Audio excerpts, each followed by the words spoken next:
and welcome to Have I Got News For You? I'm Lorraine Kelly, and in the news this week, at a pub in Cardiff, it's a pint of the usual for Charlotte Church. At a branch of QuickSave, the checkout girl loses her appeal after being sacked for eating chocolate at the till. And at the House of Commons, Margaret Beckett finally discovers who's behind all those letters asking what coloured knickers she's wearing.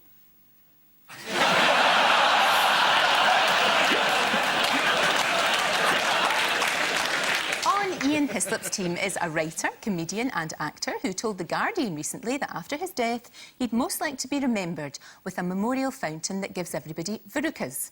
I think there's already one of those in Kensington Gardens, actually. Please welcome Robert Webb.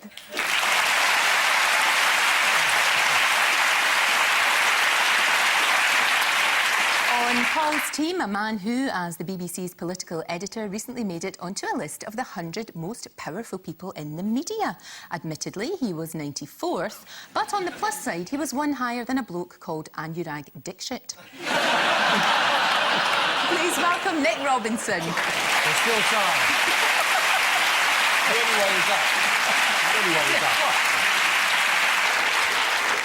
Coming up in today's programme, is it all over for Brittany and Kevin? Ian has the latest on that.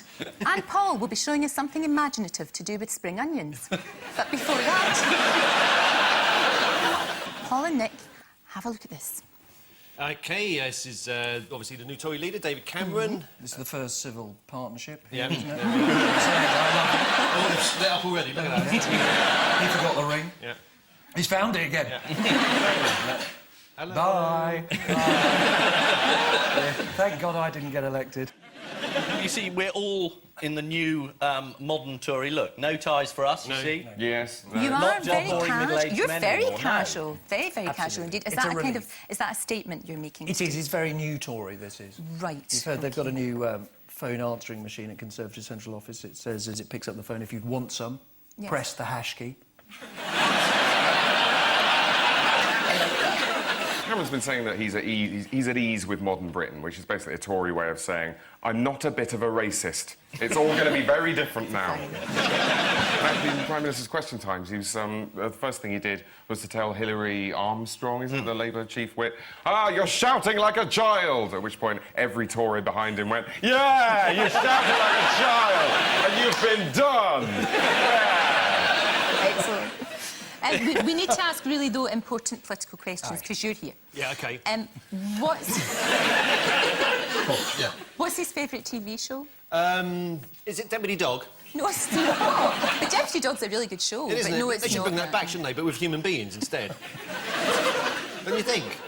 Aha, OK, who do you think should be Deputy Dog? Mike Glaspell. I was thinking more John Prescott would be better as Oh, Deputy yeah, quite Dog. right. Don't What was you I think? thinking? I must have been... Muskrat is a tiny little one, wasn't he? He would be that.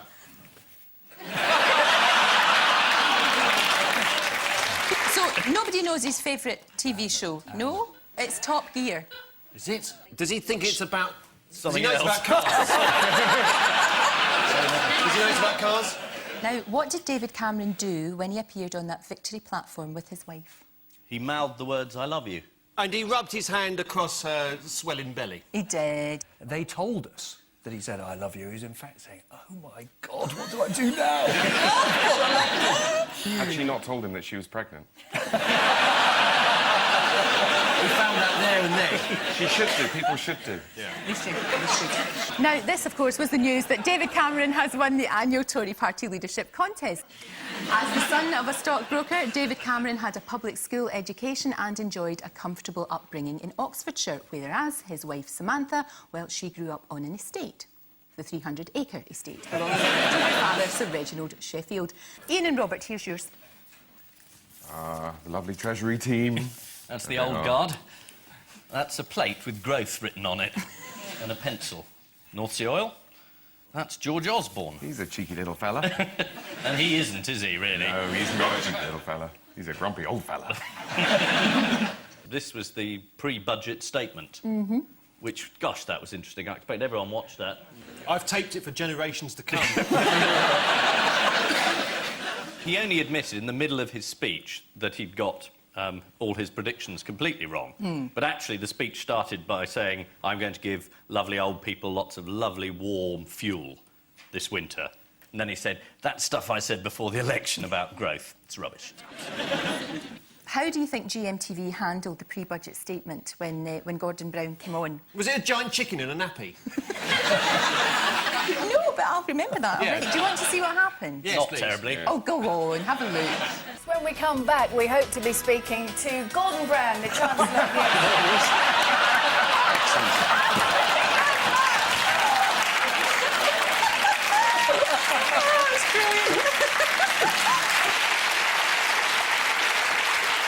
How did the Independents set up the future confrontation between Cameron and Gordon Brown?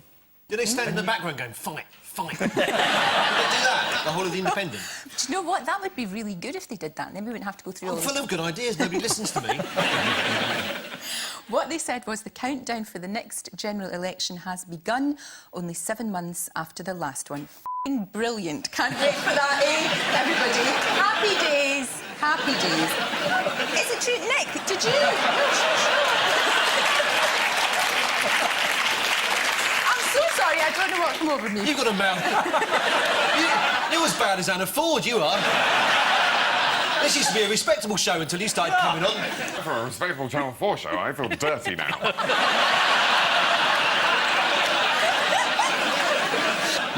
This is Gordon Brown's scintillating pre-budget report. Thanks to Gordon Brown's inaccurate forecast, the government is now faced with a £10 billion black hole, £1 billion of which he blew by backing Tommy Cannon to When I'm a Celebrity. In his pre-budget report, Gordon Brown promised to give £200 to Britain's 11 million pensioners. I didn't say each, mind. Now, don't go away, because still to come on the programme, the fabulous Shane Ritchie will be dropping in for a wee chat. Lovely. But first, the picture spin quiz. Fingers on the buzzers, teams. Here is your first picture.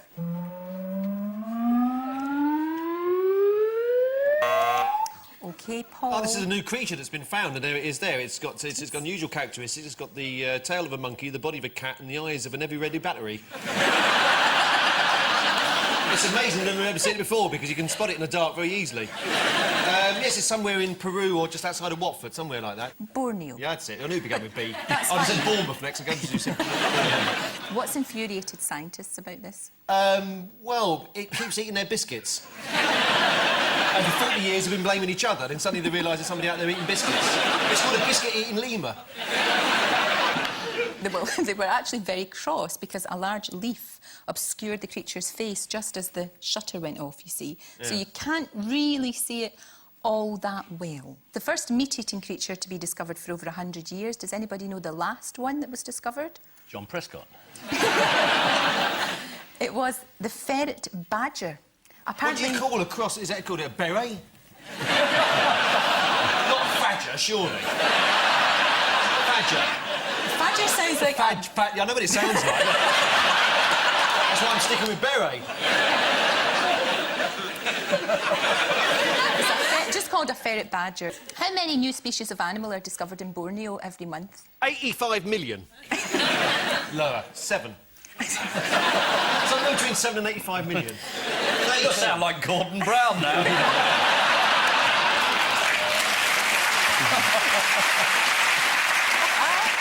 350. 350 new species every month? I'm sure they're not writing them down properly. They're probably rediscovering the same ones over and over again. They discover something like that, get really excited, have a bottle of whiskey, the next day forget all about it, spot it. Oh, no, 350 in the last decade. I do apologise. 3 a month. 3 different species every month found in Borneo? You're making this up, aren't you? Talking about animals and stuff like that, and Christmas is coming up and everything. What's the new way that you can pick your Christmas turkey? On the internet, must be able to pick it on the internet. You can You can probably pick a sort of camera in the barn and you can say, I'll have that one. What, in one of those giant factories on a webcam? Yeah. No, I'll have that one seriously. that can't stand. Yeah. Legs are busting. It's just... Apparently, a farmer called Paul Kelly, no relation, has set up cameras and he's beaming live footage of his free-range turkeys so they're OK. they? Every turkey's got a nice wee bib and with a name on it. So when you're watching, you can pick your turkey. They've got like Fred or. It's Chris and Gwyneth. Who's going to kill Chris, for God's sake? You'd have to be the meanest person in the history of the world. It's not nice. Poor Chris. Here's the next one. Teeth. This is yawning. Oh, yes, it is. I remember seeing that photograph. If monkeys can yawn, they show footage of other monkeys yawning, then monkeys start yawning. Exactly. And it's another connection with us and the animal world. And the monkeys can catch yawns from each other. They look at a yawn and they go, "Oh, you're yawning. I might yawn." Yeah, They do that. yawning. That's like See, when you talk about yawning, it makes you yawn. No, I didn't say they talk about. They don't talk about. No monkey has ever spoken anything about. What else do the monkeys do when they're yawning? Do they quote Dickens? No, they scratch themselves when they're yawning. You know the way that when boys wake up in the morning and they yawn and then they scratch under their arms and then their bits? That's what monkeys do. They do, don't they? They do. Boys do that. Well, I, for one, have never scratched under my arms in the morning, I'll tell you that. What do you do that for? You really haven't got very good taste in men, have you? Were they very hairy, these men? Were there not much small talk? Very strong? Yawning a lot. You know what you've done there, didn't you? Just a move. You've jumped species. There was you laughing at the badger ferret, Exactly. Mick. You're sitting there full of Malibu, you don't know what's going on. Right, so that's enough about them monkeys. This is the news from scientists in Scotland, that it's not only humans who yawn when they see others yawning. In one experiment, a tape of Gordon Brown's pre-budget speech was played at London Zoo, and within minutes, several macaques had nodded off and one gibbon had sadly died. Very sad. According to one encyclopedia, some male penguins employ yawning during their mating ritual. And trust me, some female humans do as well. Fingers on buzzers for our next picture, please. This is about yawning. It's the same one again. No, this must be Paul Gascoigne. It is. Yes, there he is. Look. Ta-da.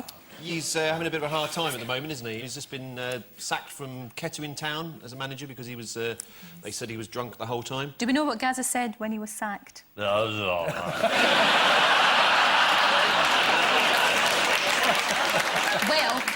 He said a wee bit more than that, because in an interview with Sky TV... you're my best friend. He said...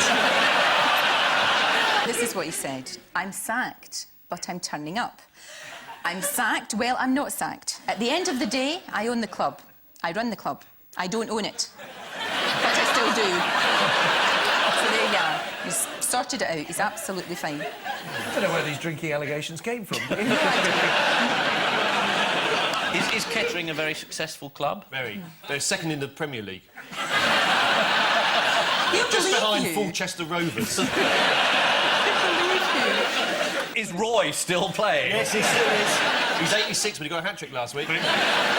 This is Paul Gascoigne's problematic week. Apparently, Gaz's drinking has got so bad that he has special signs put up to help him remember where he is. According to the Daily Telegraph, Gaza first fell from grace in 1990 when he was photographed with comedy breasts and a beer gut. Well, it hasn't done Carol Thatcher any harm, has it? Fingers on buzzers now for our next picture. You can't trust women in the chair. They're so unpleasant. Last picture.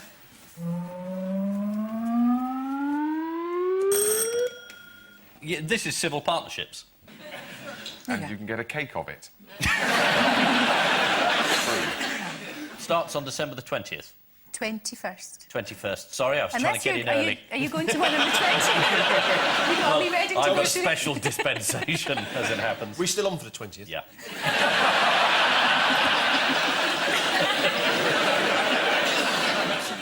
In Brighton, Yes. you can get married in 25 venues if you're gay.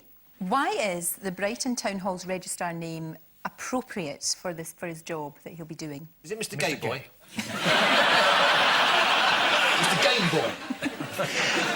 Mr. Ooh, we've got her ready. Is it that?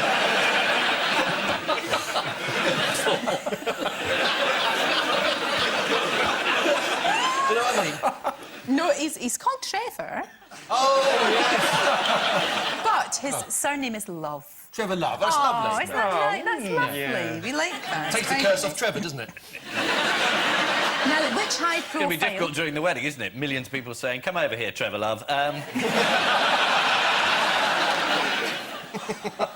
Which high profile gay couple are getting married later this month? Oh, Prince Philip and, and the guy who used to be in Westlife.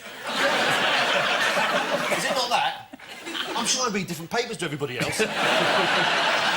Elton John and David Furnish. Indeed. Furnish, is it?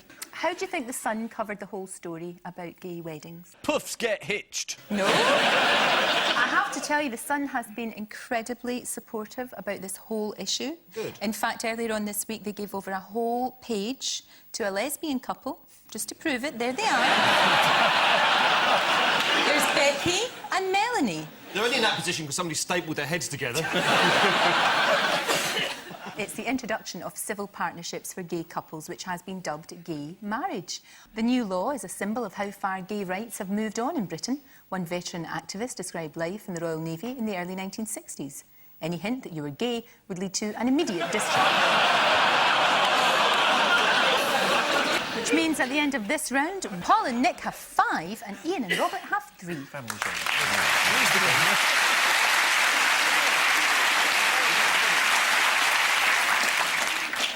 And now the chance for you to play Have I Got News For You at home. All you have to do is identify this face from the news. Is it A, Simon Cowell, B, Tony Blair, or C, Robbie Williams?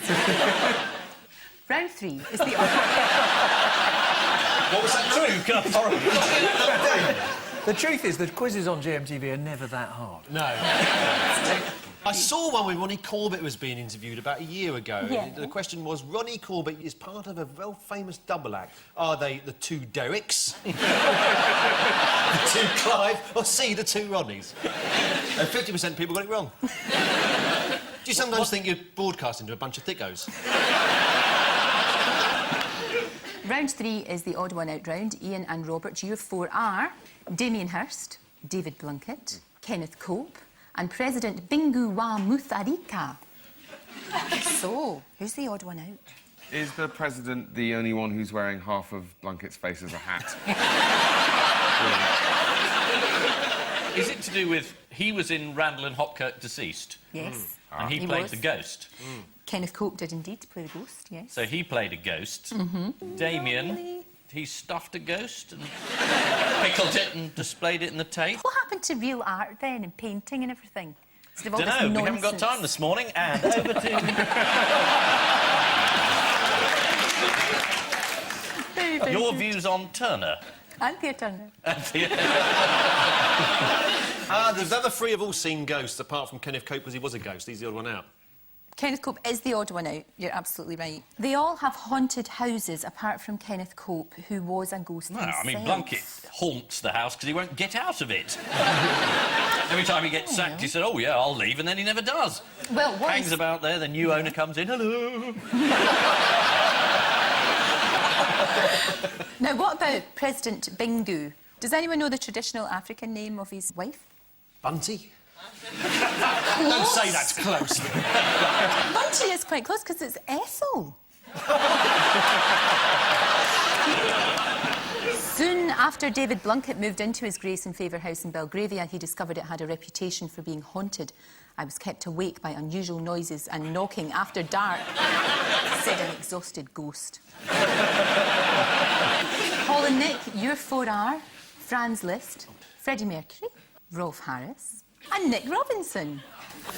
Now, Francis Liszt has probably never pretended to be Freddie Mercury. No, he wouldn't have done. No, but I have. Have you? Yeah, I'm afraid. What, for how long?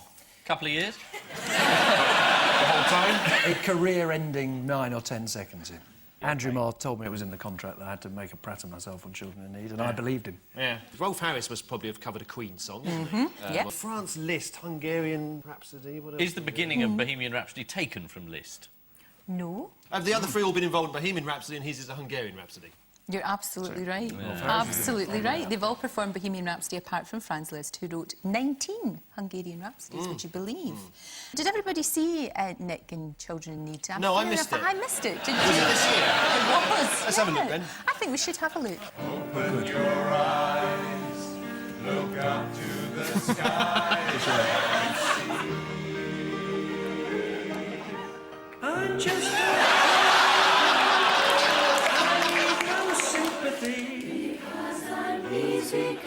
pretty good. There's more. There's more.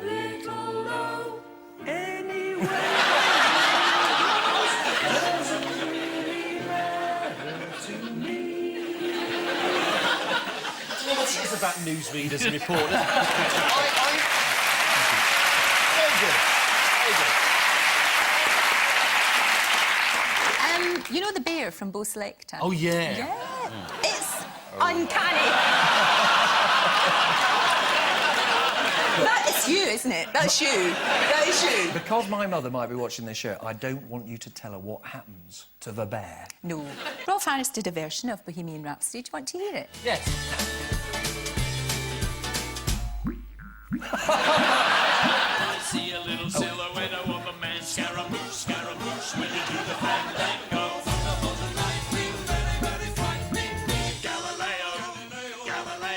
I like the wobble board. I think it added something to the performance. Absolutely. Add something to every song. Very, very good. The wobble board, mainly. Very, very good. The answer is that they have all performed Bohemian Rhapsody apart from Franz Liszt, who wrote 19 Hungarian Rhapsodies. According to one music critic, Liszt's 19 Hungarian Rhapsodies are based on musical forms which recreate traditional scenes from the life of gypsies, including pieces such as the Gypsy Dance, the Gypsy Wedding, and the March of the Angry Local Residents Committee. And so we come to the missing words round, which this week features guest publication, the Piping Times magazine. Lovely. So here we go. What is proving a worry for Morpeth Bagpipe Museum? Total bagpipe indifference. No, it's very serious. Is it China's political domination of Tibet? It's the threat of closure. No. Yes! Yes! We must do something about it. Absolutely. I think you should record an album. Right. Just do I'll that. do it with you if you like. No, it's okay. That's the worst offer tonight. Next, I saw what in my mug of tea? Spoon. Face of Lonnie Donegan. No. Don't say that's close, please. Please don't say face of Lonnie Donegan. It's close, otherwise I'm scared. The Virgin Mary. The answer is Emmerdale's Seth. In my mug of tea, a man in Glasgow found the face of Emmerdale actor, the late Stan Richards, staring up at him from the bottom of his teacup. There he is. Sorry, you're going to have to tell me which is which. I just can't tell the difference. Now, The Sun have suggested it could also be Richard Stilgoe's head or the whole of Paul Daniels. The what of Paul Daniels? The whole. You know him better than I do, obviously. Next, Piper Stewart Liddell's party piece involved producing a low E by what? Sticking his arse up a tuba, you know. Or vice versa, Yeah, probably. or vice versa, yeah. By putting his fingers over the appropriate holes for a low E and squeezing and blowing. Nearly. Nearly. The answer is stopping the side holes of the chanter between his knees. You As he see? was. Next. This quiz element here. Are we meant to get that? Are we meant to have a chance with something like that? Yeah, okay. Paul must be losing. He's complaining.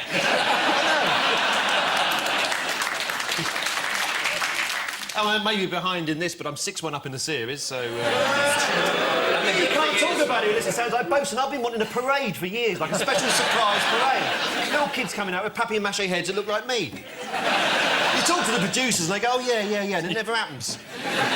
Next, to dazzle at an interview, don't wear what? Bling. Bling, this is if you're going up to Cambridge and they say, do you want to come in? Yes, I do. And if you're all rattly, they won't let you in. No, this is trousers. Don't wear trousers. To your Yeah, no, it interview. dazzles the dons, I tell you. thought Ian had a story he wanted to share with us about his time at university. No, I didn't, Nick. No. No, whereas your time at university was a lot more interesting. You were You were chairman in of the the Young Young Conservatives. My attitude to my past, you see, Yes. is a bit like David Cameron's. I think we should talk about where we're going rather than where we've come from. I know, but he just took drugs. You were the chairman of the top.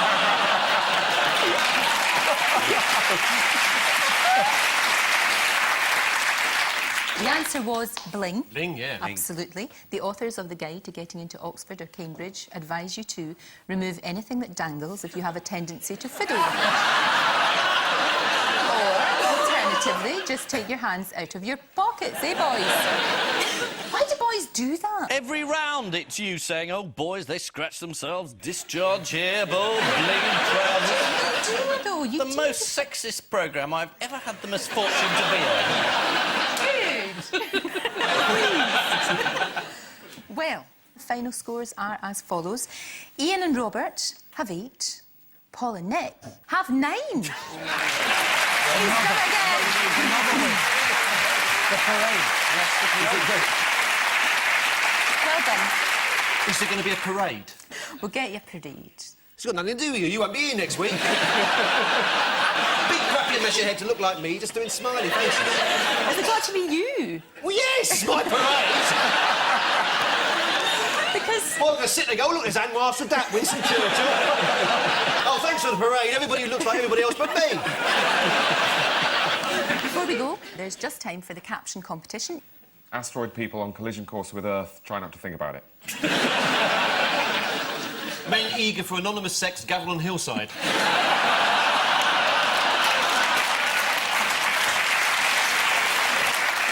And I leave you with news that a new survey reveals many Britons turn to drink in an attempt to make their partners appear more attractive.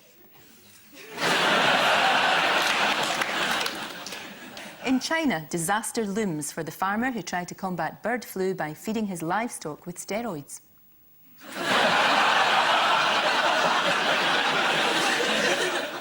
And in Islington, it's just 30 seconds into a speed date, and the bloke from the IT department has already made an impression.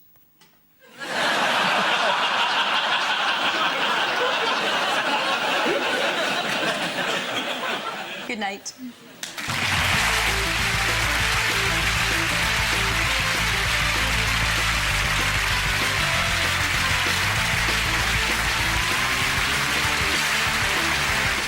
Comedy with Bless.